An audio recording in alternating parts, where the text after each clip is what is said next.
कहानी उन आम घरों की है जहां खाने वाले तो कई, लेकिन कमाने वाला एक मर्द ही होता है। बावजूद इसके उससे उम्मीदें कम नहीं होती। देखिए जी, सामने वाले वर्मा जी कैसी अच्छी तरह से सफाई करते हैं छुट्टी वाले दिन अपने घर की, और एक आप हैं। अरे यार, उनके पास कार है, ऑफिस पास में है और हफ्ते में 2 दिन की छुट्टी होती है, तो फर्क तो पड़ता है ना। मेरी तो शादी ही गलत हो गई। अरे कोई मस्त लड़का मिलता, कमाता भी, घुमाता भी, घर के कामों में भी मदद करता, लेकिन नहीं जी, हमारे वाले को तो कमाने से फुर्सत ही नहीं, और कमाई भी ऐसी कि कोई जरूरत पूरी ही नहीं हो रही है। सुनील बेचारा शीना को देखकर सोचता है कि शीना सही कह रही है। देखने में सुंदर है, घर का सारा काम कर लेती है, उसे तो कोई भी अच्छा लड़का मिल सकता था। क्या सोच रहे हैं? भागने का इरादा तो नहीं है? अरे नहीं मेरी प्यारी बीवी, मैं तो नहीं, पर डर है कि तुम नहीं कहीं भाग जाओ मुझे छोड़कर। शीला सुनील के मुंह से प्यार भरी बात सुनकर मुस्कुराती है। आप भी ना। सुनील एक दिन ऑफिस से घर आता है कि तभी शीना कहती है, सुनिए जी, वो मेरी सहेली आई थी, सारा दिन वो लोग यहीं थे, अब जा रही थी तो मैंने कहा नहीं नहीं, मेरे पति छोड़ आएंगे ना तुम्हें, तो रोक लिया मैंने। सुनील थोड़ी देर कुछ सोचता है, फिर कहता है, ठीक है, मैं कपड़े चेंज करके आता हूँ। अरे तेरे पति को तो लग रहा है कि अच्छा नहीं लगा। अरे नहीं नहीं, ऐसी कोई बात नहीं है, रुको मैं अभी उन्हें घर के कपड़े देकर आती हूँ। शीना अंदर जाती है जहां सुनील पलंग पर लेटा होता है। अरे क्या मजाक है, वो कह रही है कि आपने मुंह बना लिया। सही तो कह रही है, सुबह से अब ऑफिस से लौटा हूँ, एक कप चाय का तो पूछा नहीं, 20 किलोमीटर जाओ और आओ, और फिर कल उसी टाइम पर ऑफिस। अरे यार, मुझे गाड़ी चलानी आती ना तो बोलती भी नहीं आपको, और कौन सा रिक्शा खींचकर जाना है आपको। सुनील अब क्या बोलता। रात देर से आता है और सो जाता है। अगले दिन शरीर दर्द हो रहा है। अरे तो मत जाओ ना ऑफिस, चलते हैं ना मार्केट घूमने, फिर पिक्चर देखेंगे और रात में खाना खाकर घर वापस। सुनील जब सारे दिन की थकान वाला शेड्यूल सुनता है तो वो सीधे सीधे ऑफिस के लिए तैयार हो जाता है। अब आए दिन शीना की डिमांड बढ़ती ही चली जाती है और सुनील उसको पूरा भी करता। लेकिन एक दिन, ए जी मेरा भाई आ रहा है, उसे 2 लाख रुपए की जरूरत है।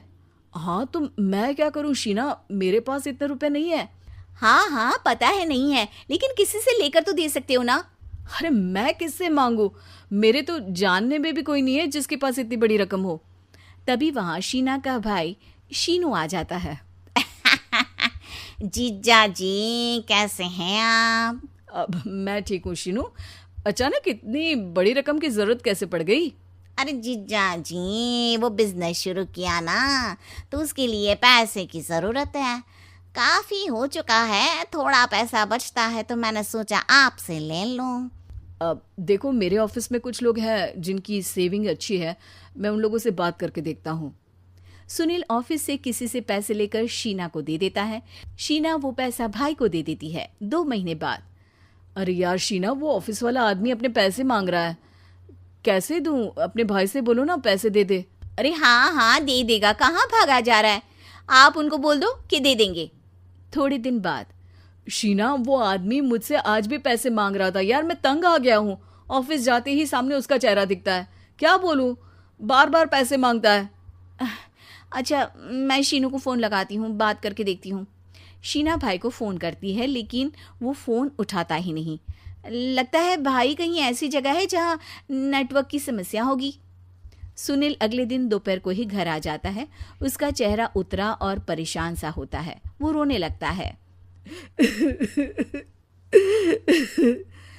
अरे क्या हुआ जी, आप इतना परेशान क्यों हैं? सब ठीक तो है ना? अरे नहीं शीना, कुछ ठीक नहीं है, मैं ठीक नहीं हूँ। तुम्हारे भाई के लिए मैंने जो पैसे लिए थे, उस आदमी ने आज भरे ऑफिस में सबके सामने मेरी बेइज्जती कर दी। सबके सामने आज मैं कर्जदार बनकर खड़ा था। मैंने हर वो प्रयास किया घर चलाने के लिए जो मैं कर सकता था, लेकिन अब नहीं होगा। वो फिर रोने लगता है। अरे आप तो औरतों की तरह रो रहे हैं, मर्द हैं आप। क्यों, आदमी के सीने में दिल नहीं होता, या फिर वो इंसान नहीं, मशीन होता है? अरे मैं थक चुका हूँ शीना, तुम समझती क्यों नहीं? मैं भी शारीरिक और मानसिक रूप से थकता हूँ, मैं भी आराम करना चाहता हूँ, सुकून चाहता हूँ। मैं अब कुछ नहीं कर सकता। कुछ नहीं। वो बैठ जाता है। शीना पति को हैरान परेशान देखकर चुप हो जाती है। अगले दिन, सुनिए, ये लीजिए 2 लाख रुपये, उस आदमी को दे दीजिए और बोल दीजिए कि आज के बाद किसी को पैसे के लिए बेइज्जत ना करे। सुनील पैसे देखकर राहत की सांस लेता है। अरे शीना, तुमने तो मेरा बहुत बड़ा काम कर दिया। अब मैं शान से ऑफिस जा सकता हूँ, लेकिन ये पैसे आए कहाँ से? ये पैसे मैंने अपने गहनों को गिरवी रख कर लिया है। तुम ठीक रहो, निश्चिंत रहो, मैं बस यही चाहती हूँ। मुझे माफ़ करना, पर अब मैं समझ चुकी हूँ कि मर्द को भी दर्द होता है।